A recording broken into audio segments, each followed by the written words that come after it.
దర్శకుడు శంకర్ కూతురు అదితి శంకర్ టాలీవుడ్ లో సత్తా చాటేందుకు సిద్ధమైంది. తొలి తెలుగు చిత్రంతో ప్రేక్షకుల మనసు గెలిచిన బాక్సాఫీస్ విజయం మాత్రం దక్కలేదు. అయినా కొత్త అవకాశాల కోసం ఆమె ఉత్సాహంగా ఎదురు చూస్తోంది. అదితి శంకర్ కూతురిగా తెలుగు సినిమా రంగంలోకి అడుగుపెట్టింది. ఆమె తొలి చిత్రం భైరవంలో గ్రామీణ అమ్మాయి పాత్రలో బెల్లంకొండ సాయి శ్రీనివాస్తో కలిసి నటించి మెప్పించింది. నటనకు ప్రశంసలు దక్కినప్పటికీ చిత్రం వాణిజ్యపరంగా విజయం సాధించలేకపోయింది. తమిళంలో 2 చిత్రాలతో గుర్తింపు పొందిన అదితి టాలీవుడ్లో స్టార్ హీరోయిన్ గా ఎదగాలనే లక్ష్యంతో ఉంది. కొత్త ప్రాజెక్టుల కోసం ఆమె ప్రయత్నాలు కొనసాగిస్తోంది. ఆమె నటనా నైపుణ్యం, ఆకర్షణీయమైన తెర సమక్షంతో ప్రేక్షకులను మరింత ఆకట్టుకునే అవకాశం ఉంది. టాలీవుడ్లో ఆమె భవిష్యత్తు ప్రాజెక్టులు ఎలాంటి ఫలితాలనిస్తాయో చూడాలి.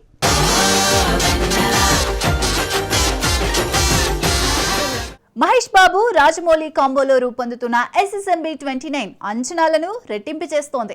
మహేష్ పుట్టినరోజు సందర్భంగా విడుదలైన ప్రీ లుక్ అభిమానులను ఆకర్షించింది. సింహంతో ఫైట్ సన్నివేశాలు ఈ చిత్రంలో హైలైట్ గా నిలవనున్నాయని సమాచారం. సూపర్ స్టార్ మహేష్ బాబు, దర్శకుడు రాజమౌళి కలయికలో SSMB 29 భారీ అడ్వెంచర్ చిత్రంగా తెరకెక్కుతోంది. మహేష్ పుట్టినరోజున విడుదలైన ప్రీ లుక్ లో ఆయన ధరించిన దండ అభిమానులను ఆకట్టుకుంది. రాజమౌళి తనయుడు కార్తికేయ సోషల్ మీడియాలో షేర్ చేసిన పోస్ట్లో మహేష్ సింహంతో సంబంధమైన సన్నివేశాలను పరిశీలిస్తున్నట్లు తెలుస్తోంది. గతంలో రాజమౌళి సౌత్ ఆఫ్రికా అడవుల్లో సింహాల వీడియోలను పంచుకున్నారు. ఈ చిత్రంలో Mahesh high voltage action scenes లో నటిస్తున్నట్లు సమాచారం. నవంబర్లో పూర్తి లుక్ విడుదల కానుంది. ఈ సినిమా అభిమానుల అంచనాలను మించే అవకాశం ఉంది. రాజమౌళి మార్క్ యాక్షన్ తో ఈ చిత్రం ఎలాంటి సంచలనం సృష్టిస్తుందో చూడాలి.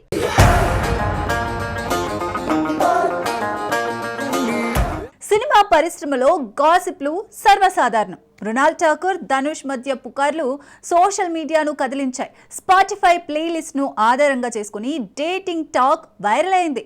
అయితే మృణాల్ ఈ విషయంపై స్పందించారు. ఆమె ఏమన్నారు?